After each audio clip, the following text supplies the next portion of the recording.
Hi friends, welcome to my channel. ఈరోజు వీడియోలో బుట్ట హ్యాండ్స్ ఏ విధంగా కటింగ్ చేసుకొని స్టిచ్చింగ్ చేసుకోవాలి అనేది అయితే చెప్తాను. దీన్ని పఫీ హ్యాండ్స్ అని కూడా అంటాము. ఇక్కడ లైనింగ్ని నేను చూపించిన విధంగా అయితే ఫోల్డింగ్ చేసుకోండి మీ దగ్గర ఉన్న క్లాత్తో. ఇక్కడ నేను లైనింగ్కి ఫ్రిల్స్ పెట్టట్లేదు, ఓన్లీ మెయిన్ క్లాత్ మాత్రమే ఫ్రిల్స్ పెట్టి స్టిచ్చింగ్ చేస్తున్నాను. మీరు ఫ్రిల్స్ లైనింగ్ కూడా పెట్టే విధంగా అయితే లైనింగ్ అనేది ఎక్కువ ఉండే విధంగా అయితే చూసుకోండి. ఇప్పుడు నేను ఇక్కడ చూపించిన విధంగా అయితే ఫోల్డింగ్ చేసుకొని, ఫోల్డింగ్ మన వైపు ఉండే విధంగా, ఓపెన్స్ ఆపోజిట్ వైపు ఉండే విధంగా అయితే పెట్టుకునేసి, కింది వైపు ఎడ్జెస్ ఈక్వల్గా ఉండే విధంగా క్లాత్ని అయితే కట్ చేసుకునేసేయండి. మీకు స్లీవ్ ఎంత లెంత్ అయితే కావాలో అక్కడికి మార్కింగ్ చేసుకొని ఎక్స్ట్రా ఖర్చుల కోసం ఇక్కడ చూపించిన విధంగా అయితే మార్కింగ్ చేసుకునేసేయండి. ఇక్కడ పై వైపు మార్కింగ్ చేసాం కదా ఎక్స్ట్రా ఖర్చుల కోసము, అక్కడ స్ట్రైట్గా ఒక లైన్ వేసుకోవాలి. ఇక్కడ నుంచి 3 ఇంచెస్కి అయితే మార్కింగ్ చేసుకోండి. సన్నగా ఉంటే 3 ఇంచెస్కి, కొద్దిగా బొద్దుగా ఉన్నారంటే 3.5 ఇంచెస్కి మార్కింగ్ చేసుకుని, ఆ మార్కింగ్ దగ్గర స్ట్రైట్గా ఒక లైన్ అయితే వేసుకునేసి కింద వైపు హ్యాండ్ లూజ్ చెక్ చేసుకొని మార్కింగ్ చేసుకోండి. ఇప్పుడు ఇక్కడ నుంచి ఆర్మ్ హోల్ ఎంతో చెక్ చేసుకోండి. ఇక్కడ నాకు 7.25 ఇంచ్ ఉంది కాబట్టి ఈ విధంగా టేప్ని పెట్టుకొని ఇక్కడికి మార్కింగ్ చేసుకోవాలి. ఇక్కడ నుంచి ఎక్స్ట్రా ఖర్చుల కోసం 2 ఇంచెస్ మార్కింగ్ చేసుకుంటున్నాను నేను. 2 ఇంచెస్కి ఈ విధంగా మార్కింగ్ చేసుకొని ఈ 2 మార్కింగ్స్ని కలుపుతూ స్ట్రైట్గా లైన్ వేసుకోవాలి. ఇలా లైన్ వేసుకున్న తర్వాత ఇక్కడ నేను చూపించిన విధంగా స్టార్టింగ్ నుంచి ఒక 1 ఇంచ్ స్ట్రైట్గా వస్తూ తర్వాత డౌన్ చేస్తూ ఈ కింది వైపు ఉన్న లైన్లోకి కలిపి అక్కడి నుంచి 1/2 ఇంచ్ డౌన్కి డ్రా చేసుకునేసేయండి. ఈ విధంగా నీట్గా డ్రా చేసుకున్న తర్వాత ఇక్కడ పఫ్ కోసము మీ దగ్గర ఉన్న క్లాత్ని బట్టి అయితే ఎక్స్ట్రా మార్కింగ్ చేసుకోండి. ఒక 4 ఇంచెస్ వరకు కూడా మార్కింగ్ చేసుకోవచ్చు. అలా మార్కింగ్ చేసుకున్నామంటే పఫ్ అనేది ఎక్కువ వస్తుందన్నమాట. నేనైతే ఇక్కడ 1.5 ఇంచ్కి మార్కింగ్ చేసుకొని మనం నార్మల్ స్లీవ్ డ్రా చేసుకున్నాం కదా, దాంట్లోకి ఈ విధంగా అయితే డ్రా చేసుకుంటూ కలిపేసేయాలి. ఇప్పుడు పై వైపు ఒక 1 ఇంచ్కి మార్కింగ్ చేసుకొని టేప్ని ఇక్కడ నుంచి ఈ విధంగా ప్లేస్ చేసి ఇలా ఫోల్డింగ్ చేసుకొని మిడిల్లో ఒక మార్కింగ్ అయితే పెట్టుకునేసేయండి. ఆ మార్కింగ్ దగ్గర నుంచి లోపల వైపు ఒక 1/4 ఇంచ్కి మార్కింగ్ చేసుకొని ఆ మార్కింగ్ని కలుపుతూ ఇక్కడ నేను చూపించిన విధంగా ఫ్రంట్ సైడ్ లోత్ అనేది తీసుకోవాలి. ఇప్పుడు కటింగ్ చేసుకునేటప్పుడు పై వైపు లైన్ డ్రా చేసాం కదా, ఆ లైన్ మీదుగానే ముందు కట్ చేసుకోవాలి. ఇప్పుడు ఈ కార్నర్లో ఒక చిన్న కట్ పెట్టుకోండి. అదేవిధంగా ఇటు సైడ్ కూడా ఒక కట్ పెట్టుకోవాలి. ఇప్పుడు స్లీవ్ని ఓపెన్ చేసి మనం లోత్ తీసాం కదా, ఆ లైన్ మీదుగా కట్ చేసుకోవాలి. లోత్ తీసిన వైపు చిన్నగా కట్ పెట్టుకోండి. ఇది ఫ్రంట్ సైడ్ రావాలని గుర్తు కోసము. ఇక్కడ నేను పఫ్ స్లీవ్స్ కోసము శారీ నుంచి కొద్దిగా క్లాత్ అయితే కట్ చేసుకున్నాను. ఈ 2 స్లీవ్స్కి సరిపోయేంత. మీరు ముందుగానే లైనింగ్ కట్ చేసుకున్న తర్వాత శారీ నుంచి కట్ చేసుకునే పని అయితే ఈ విధంగా చెక్ చేసుకొని శారీ పైన పెట్టి ఆ తర్వాత అయితే కట్ చేసుకోండి. నేను ఇక్కడ ఈ విధంగా సరిపోయే విధంగా అయితే క్లాత్ని కట్ చేసుకునేసాను అనమాట, కొద్దిగా ఎక్స్ట్రా 1/2 ఇంచ్ ఉండే విధంగా. ఇప్పుడు ఈ మెయిన్ క్లాత్ని 2 హ్యాండ్స్ కోసము మిడిల్లో కటింగ్ చేసుకోవాలి. మీరు కస్టమర్కి స్టిచ్చింగ్ చేసే పని అయితే కస్టమర్ని అడిగి ఆ తర్వాత శారీ నుంచి అయితే క్లాత్ని కట్ చేసుకొని ఆ తర్వాత స్టిచ్చింగ్ చేసుకోండి.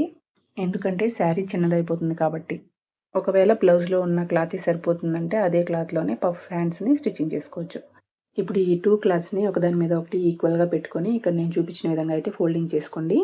ఇక్కడ నేను ఫ్రిల్స్ కోసము 5 ఇంచెస్కి మార్కింగ్ చేసుకుంటున్నాను. మీరు మీ దగ్గర ఉన్న క్లాత్ని బట్టి అయితే మార్కింగ్ చేసుకోండి. 5 కంటే ఎక్కువ ఉంటే అంత బాగుండదు.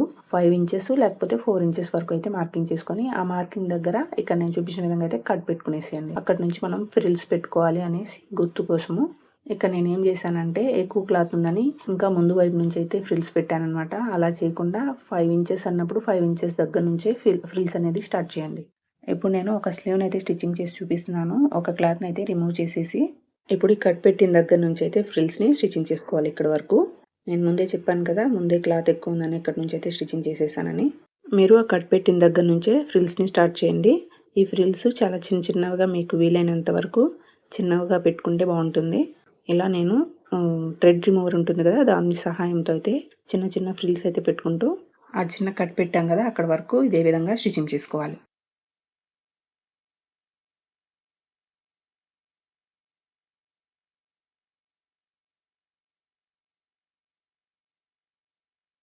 ఇదే విధంగా ఇంకొక సైడ్ కూడా ఫ్రిల్స్ పెట్టుకోవాలి. ఇటు సైడు పై వైపుకి ఇటు సైడ్ పెట్టాం కాబట్టి దానికి ఆపోజిట్గా ఫ్రిల్స్ని స్టిచ్చింగ్ చేసుకోవాలి.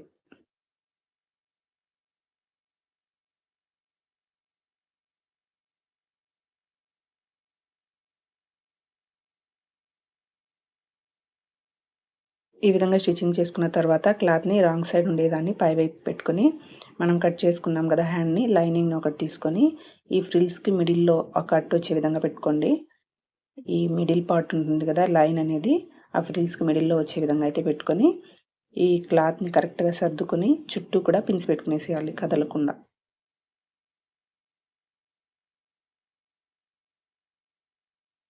ఈ విధంగా పిన్స్ పెట్టుకున్న తర్వాత లైనింగ్ ఎలా ఉందో అదే విధంగా చుట్టూ కూడా స్టిచ్చింగ్ చేసుకునేసి ఎక్స్ట్రా ఉన్న క్లాత్ని కట్ చేసి తీసేయాలి.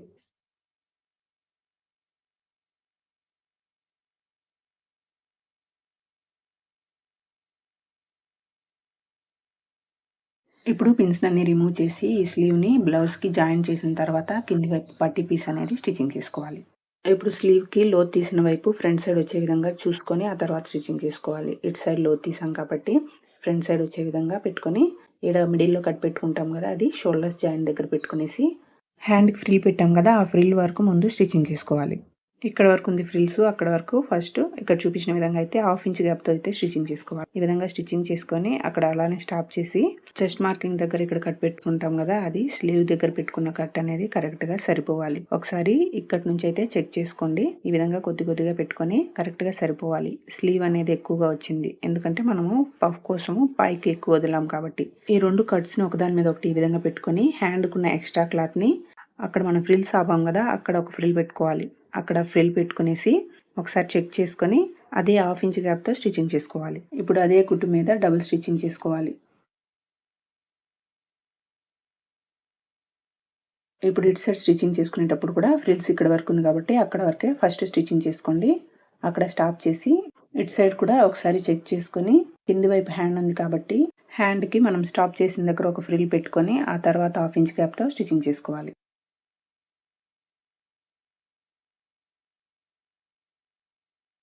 ఇక్కడ కూడా డబుల్ స్టిచ్ వేసుకునేయాలి.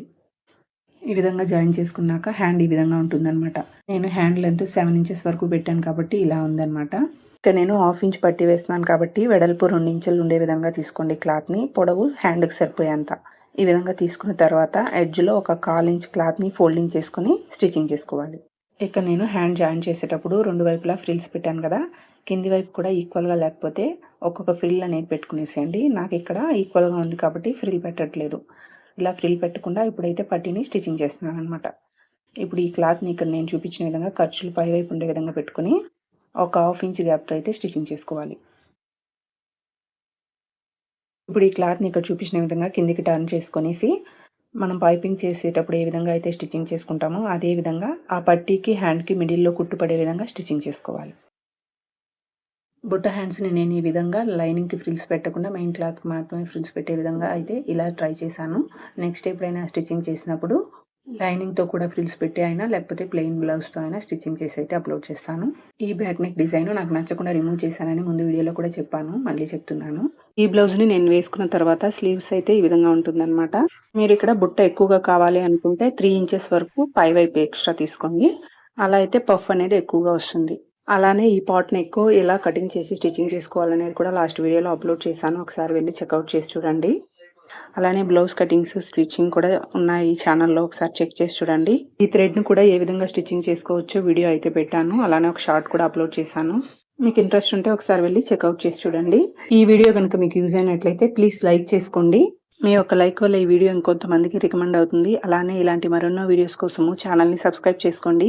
ఈ వీడియోని ఫుల్గా చూసిన వాళ్ళందరికీ కూడా థ్యాంక్ యూ.